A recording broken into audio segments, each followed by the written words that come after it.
क्या यमन एक बार फिर उस मोड़ पर खड़ा है जहां से पूरा मिडल ईस्ट हिल सकता है? क्या ये सिर्फ एक देश की अंदरूनी सत्ता की लड़ाई है या इसके पीछे बड़ी ताकतों की शतरंज बीत चुकी है? सबसे डरावना सवाल, क्या मिडल ईस्ट से तीसरे वर्ल्ड वॉर जैसे हालात बनने का खतरा अब पहले से ज़्यादा बढ़ गया है? इन सभी सवालों के जवाब आज यमन से लेकर वॉशिंगटन, तेहरान और तेल अवीव तक की घटनाओं में छिपे हुए हैं। पहले समझते हैं कि यमन में आखिर हुआ क्या है, क्या जिसकी वजह से मिडल ईस्ट में जंग की नई आग भड़कना तय माने जा रहा है। यमन के हदरामौत प्रांत में हाल ही में जो हुआ उसने पूरी दुनिया का ध्यान खींच लिया है। सऊदी अरब के नेतृत्व वाले सैन्य गठबंधन ने यूएई समर्थित साउथर्न ट्रांजिशनल काउंसिल यानी एसटीसी के ठिकानों पर हवाई हमले किए। इन हमलों में कई अलगाववादी लड़ाकों की मौत हुई और दर्जनों लोग घायल हुए। ये हमला इसलिए खास माना जा रहा है क्योंकि पिछले महीने ही एसटीसी ने हदरामौत और मेहरा प्रांत के बड़े हिस्सों पर कब्जा कर लिया था। उसके बाद ये पहली बार था जब सऊदी गठबंधन ने सीधे सैन्य ताकत का इस्तेमाल किया। इन हमलों का निशाना अल खशा सैन्य शिविर, सेयून का हवाई अड्डा और सैन्य अड्डे बने। स्थानीय लोगों के मुताबिक बमबारी के बाद पूरे इलाके में डर फैल गया है, उड़ानों पर रोक लग गई है, आम लोग घरों में कैद हो गए हैं।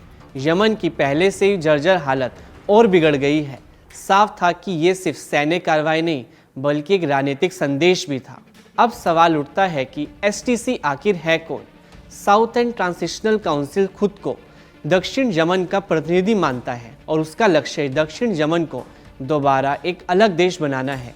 एसटीसी का दावा है कि वह कट्टरपंथी इस्लामाबाद के खिलाफ लड़ रहा है और इसी वजह से उसे संयुक्त अरब अमीरात का खुला समर्थन मिलता रहा है। यूएई लंबे समय से यमन में अपने रणनीतिक हित साधने के लिए एसटीसी को मजबूत करता रहा है। दूसरी तरफ सऊदी अरब समर्थित बलों का कहना है कि ये युद्ध की शुरुआत नहीं है बल्कि सैन्य ठिकानों को अपने नियंत्रण में लेने की कोशिश है। लेकिन अगर मकसद शांति है तो हवाई हमले क्यों? यही सवाल इस पूरे संघर्ष को और उलझा देता है।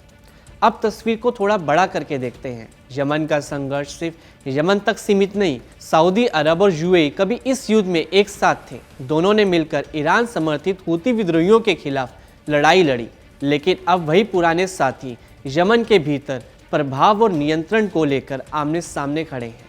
ये टकराव दिखाता है कि मिडल ईस्ट में रिश्ते कितने तेजी से बदलते हैं।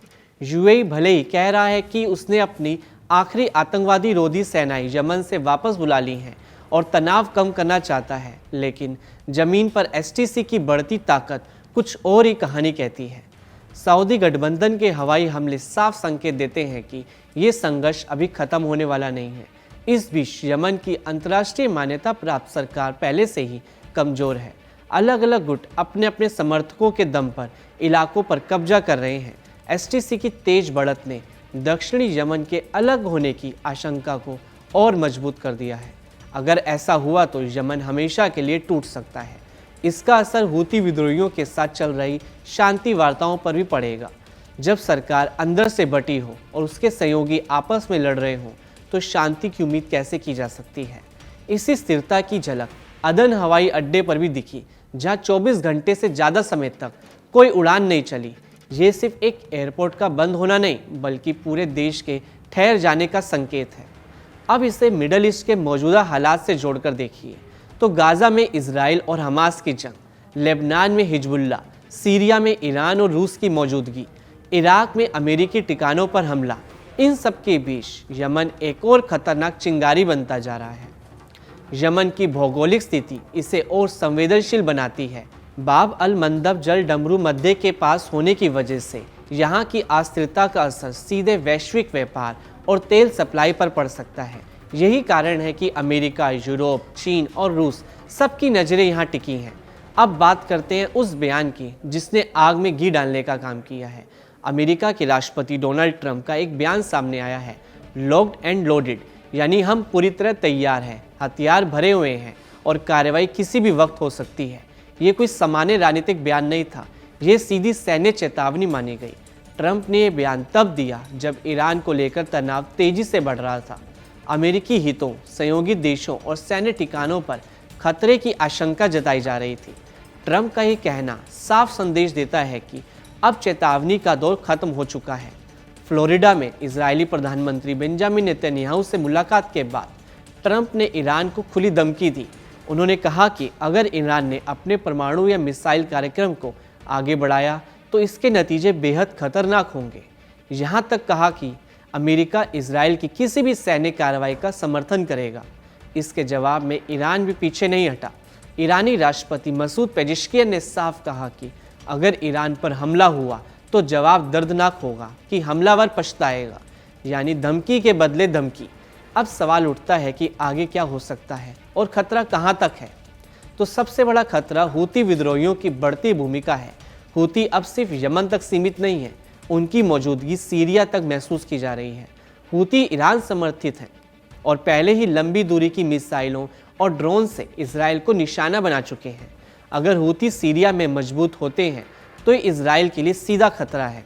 सीरिया की सीमा इसराइल से लगती है, खासकर गोलान हाइट्स में। वहां से किसी भी तरह का हमला इसराइल को तुरंत युद्ध में धकेल सकता है। इसके साथ ही हूती की मौजूदगी ईरान के रेजिस्टेंस एक्सिस को और मजबूत कर देती है, जिसमें हिजबुल्ला, इराकी मिलिशिया और सीरिया में ईरानी बल पहले से शामिल है।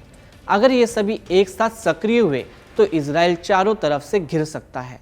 हालांकि ये भी सच है कि फिलहाल हूती की सीरिया में मौजूदगी सीमित है और इसराइल की खुफिया एजेंसी लगातार नज़र रखे हुए है, लेकिन असली खतरा हूती से ज़्यादा ईरान की रणनीति है। अंत में यही कहा जा सकता है कि मिडल ईस्ट इस वक्त बेहद नाजुक दौर से गुजर रहा है। यमन, ईरान, इसराइल, सऊदी अरब और यूएई सब एक दूसरे से जुड़े हुए हैं। कोई भी चिंगारी पूरे इलाके को आग में झोंक सकती है। क्या ये हालात तीसरे विश्व युद्ध में बदलेंगे? ये कहना जल्दबाजी होगी, लेकिन इतना साफ है कि अगर कूटनीति कायम रही और हथियारों की भाषा चली तो दुनिया एक बड़े टकराव से सिर्फ एक कदम दूर है। सवाल बस इतना है, क्या ताकतवर देश समय रहते रुकेंगे या इतिहास खुद को एक बार फिर दोहराएगा? यहाँ ताजा खबर के साथ हर दिन की शुरुआत कड़क है। आमने सामने बैठ रखते हैं बात पूरे दम से, आराम से। चर्चा होती है बेधड़क। यहाँ किस्से कहानियों में बोल सरल और अंदाज बेहद कड़क मिलता है। जीने में एक तेवर है जो आता है सही ज्ञान, जानकारी और उससे कमाई कड़क नोट से। इधर मौके पर चौका नहीं, छक्का लगा जलवा दिखाते हैं। कड़क क्रिकेट से अपने रोमांच को जो बढ़ाते हैं। यहाँ की हर बात का मिजाज एक है, मिजाज कड़क। आपका अपना YouTube चैनल कड़क, लाइव बेधड़क।